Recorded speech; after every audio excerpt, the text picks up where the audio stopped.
Let's talk a little bit about the conservation of current. So in this image up here, what we see is we see a parallel plate capacitor that's been charged up. And then if we connect it by wire to a light bulb, then we'll get some current flowing as this tries to equalize itself. So then the question is, where's the current greater, at A or at B? So it has to go into the light bulb and heat it up. And so we might be inclined to think that since it's heating up and it's being like used by the light bulb, that we would have less current flowing through point B.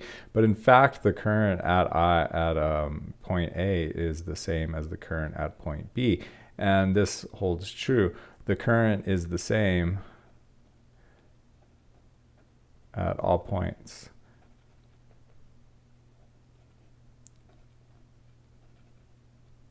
In a, what do we want to say it? In a conductor, in a moving, in a current, in a, yeah, we'll say in a conductor. But it's with current, when we have current. Okay, so what's happening here? Because clearly something's happening. You know, we have light coming off of this thing. It's also giving off some heat. So what's happening? So we can think about it. It's analogous to water in a turbine.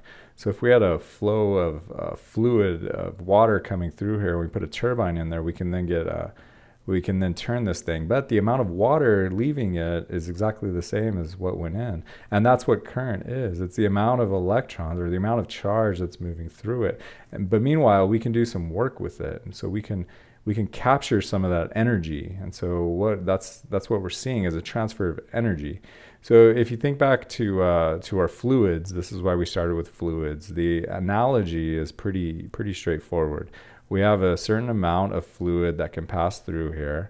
That's called flow rate. If you remember, that's flow rate. And so our flow rate at this point is exactly the same as it is over here, as it is over here, as it is over here. It's all the same, because if I push a little bit, it's got to push all the same. And so we're just measuring like the cross-sectional area, how much moves through a certain area or a certain distance over time. So the idea is that we have conservation of current. So conservation of current.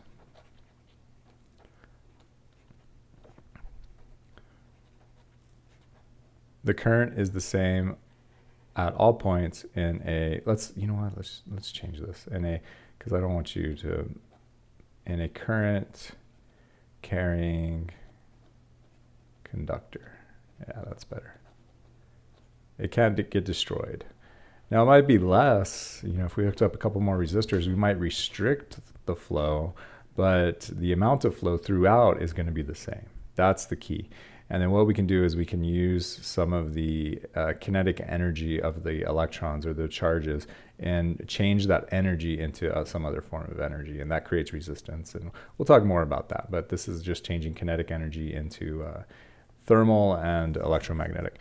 Yeah, so that's conservation of current.